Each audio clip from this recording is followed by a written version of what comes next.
راستاں سلامت، میرا کام چل رہا ہے، تیرا راستاں سلامت، نہیں عرش و فرش پر ہی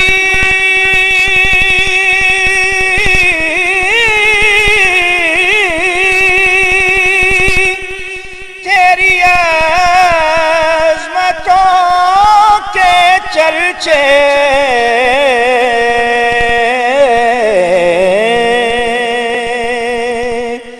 نہیں عرش و فرش پر ہی تیری عظمتوں کے چرچے، تہ خاک بھی لحد میں تیرا نام چل رہا ہے، تہ خاک بھی لحد میں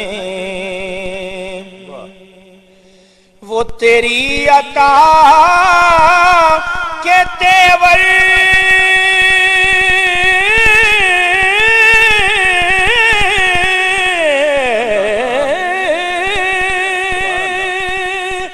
وہ ہجوم گرد کوثر،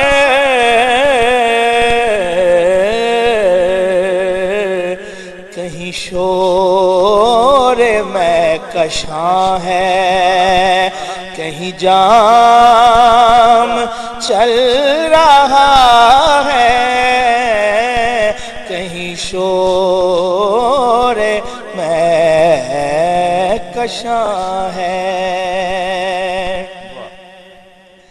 کسی وقت یا محمد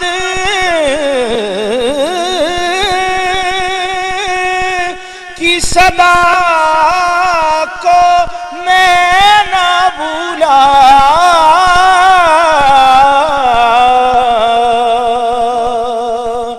کسی وقت یا محمد کی صدا کو میں نہ بھولا، دم نظر ابھی زباں پہ یہ کلام چل رہا ہے، دم نظر ابھی زباں پہ وہ برابری کا تو نے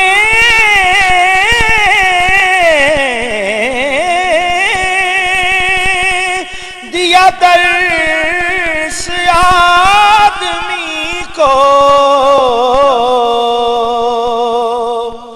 وہ برابری کا تو نے دیا درس آدمی کو، کہ غلام ناقہ پر ہے تو امام چل رہا ہے، کہ غلام ناقہ پر ہے، کڑی دھوپ کے سفر میں نہیں کچھ نصیر کو غم،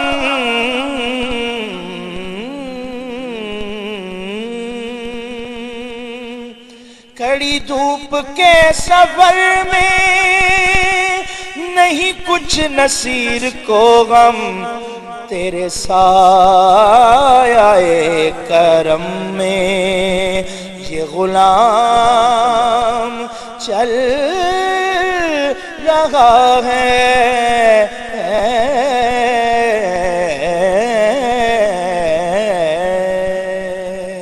ماشاءاللہ ماشاءاللہ۔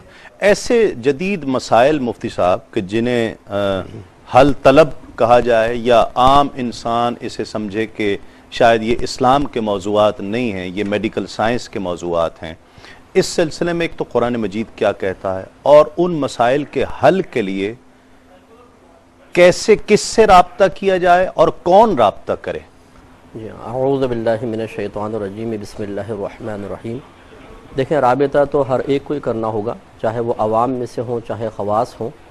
شرعی مسائل کا تعلق چونکہ عوام و خواص دونوں سے ہیں تو رابطہ تو دونوں کو کرنا ہوگا۔ ٹھیک۔ اب یہ کہ مرجع اور مرکز کیا ہوگا، تو ہمارا ایک منقول مرجع اور مرکز ہے جس کو ہم قرآن و حدیث سے تعبیر کرتے ہیں۔ ٹھیک۔ جیسے کہ آپ نے تمہیدی کلمات میں بہت جامع انداز سے ارشاد فرمایا کہ قرآن ایک ایسی کتاب ہے کہ قیامت تک کے مسائل کا اجمالی حل پیش کر دیتی ہے۔ ٹھیک۔ پھر اس کی کچھ تفصیل حدیثوں میں ہے۔ پھر جو خدامان علم ہیں، خدامان شریعت ہیں، جو علماء فقہا رہے 1500 سال میں، انہوں نے ایسی جزیات مرتب فرما دی ہیں کہ قیامت تک آنے والے ہر مسئلے کو ان جزیات کی روشنی میں جو قرآن و حدیث سے اخذ کی گئی ہیں ہم ہر مسئلے کا حل نکال سکتے ہیں۔ ٹھیک۔ تو یقینی سی بات ہے کہ چونکہ ہر شخص قرآن و حدیث سے براہ راست اکتساب فیض کی صلاحیت نہیں رکھتا ہے، تو یہ آیت پر ہمارا کلام ہو چکا کہ فَاسْأَلُوا أَهْلَ الذِّكْرِ إِن كُنتُمْ لَا تَعْلَمُونَ، اگر تم نہیں جانتے تو اہل علم سے سوال کرو۔ اب اہل علم ہر طبقے میں مختلف ہوں گے، چونکہ یہ جدید مسائل ہیں، ان میں یقینی سی بات ہے کہ زیادہ دقت نظری درکار ہے، زیادہ گہری توجہ درکار ہے، ایک فقہی ملکہ اور صلاحیت اس شخص کے اندر ہونی چاہیے جو جدید مسائل کو قدیم مسائل سے ممتاز کر کے یا ان جزیات کے ذریعے ان کا حل نکال سکے۔